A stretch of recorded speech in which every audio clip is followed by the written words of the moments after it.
Callie, and on this episode of Laura in the Kitchen, I'm going to show you how to make pea and prosciutto risotto. It's so good, so easy, so impressive, cheap. But here's what you're going to need.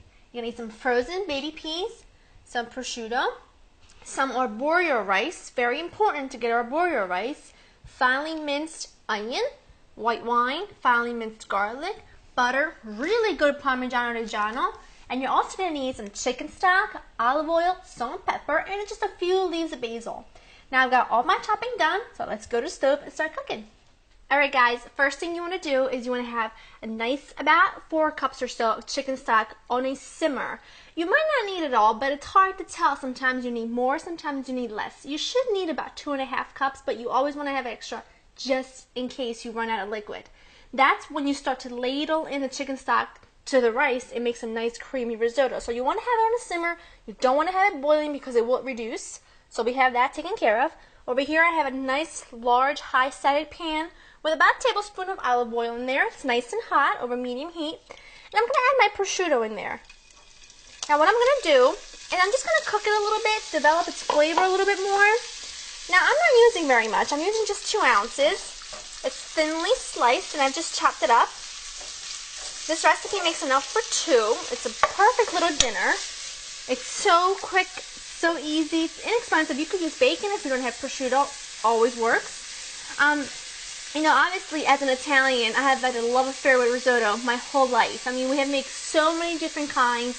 We make seafood risotto, we make this kind of risotto, we make fresh vegetable risotto, I mean, you name it. So, little by little, I'm going to show you guys all the different variations of risotto there is. But this, without the peas and prosciutto, is your basic risotto bianco, white risotto, that you can use all the time. It's perfect as is, but you know, you always want to add a little more. You always want to make it a little bit more different, a little bit more unique. So that's what I've done. I've cooked this prosciutto in the olive oil just for like, what, 30 seconds? And it's developed its flavor. It's got a little more texture to it now. Now what I'm going to do is I'm going to remove it. Put it back into its little bowl.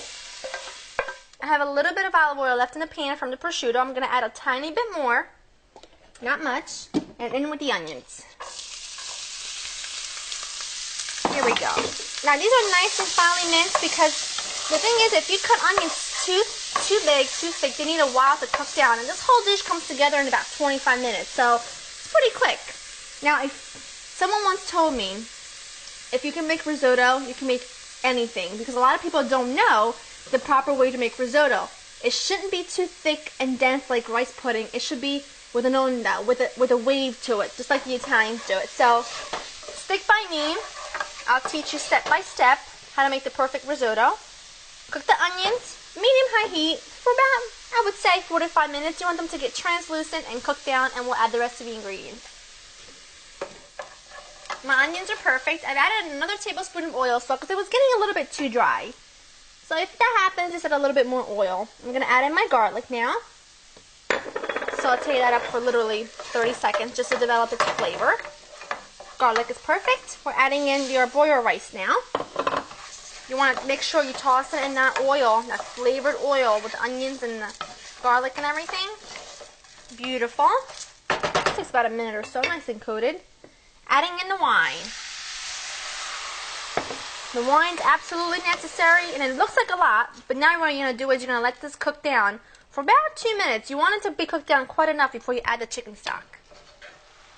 My wine's cooked down perfectly. Now this is the time when you know to add more liquid. If you just take your spoon and run it back, and you see the rice start to move in like a wave, that's when you know you're ready for the second layer of liquid, which is going to be chicken stock. You're going to do this a ladle full at a time, giving it a stir. I'm actually going to season it now with a little salt and pepper. Woo! Check that out. The pepper wanted to go for a ride. Here we go. Little salt. Now that's what you're going to do. You're just going to keep on cooking it. And when the liquid's reduced enough that when you just take your spoon and it starts to wave in, that's when you know you're ready for the second layer. Don't let it go completely dry though. So So keep an eye on it and keep doing this for about 20 minutes or so. And you should have a very creamy, thin risotto. Should not be thick at all. So you just keep doing that. Alrighty guys, almost done. We're almost at the finish line. Now what we're going to do is we're going to add in our baby peas. These are frozen peas, but you want to make sure they're completely thawed out before you add them to this, because if they're anywhere near frozen, what's going to happen is they're going to defrost in here and make it very watery.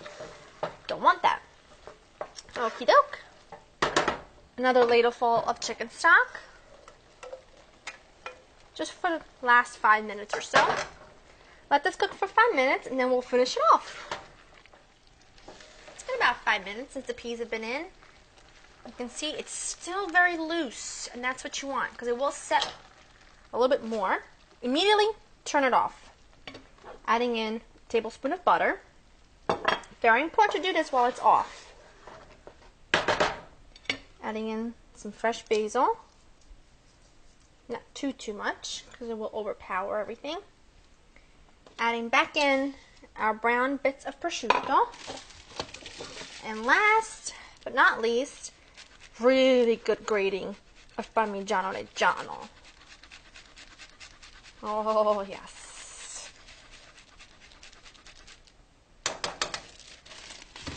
Give it a stir. That is perfect.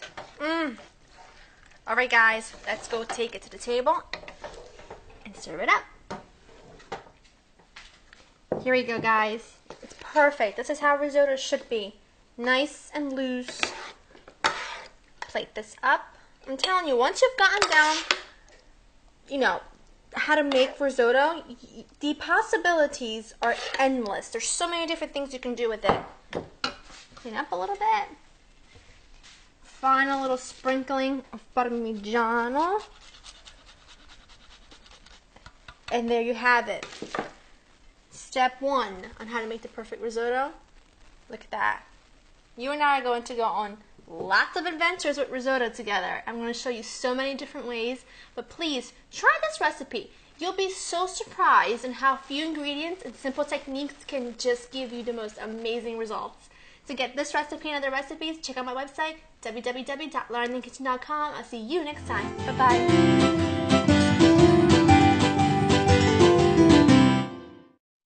Hey guys, I want to tell you about this nifty little gadget I found.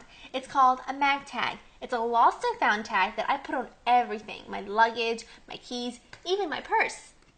Now, if your item with the mag tag ever gets lost, all the finder has to do is hop online, check out magtag.com, type in the ID number, and you will get an email and a text message telling you where your item has been located. Now, I don't know about you, but I love the fact that it doesn't reveal my identity. I always hated putting my address and phone number down on my luggage or my keys or my purse, because then that person that finds it knows where I live.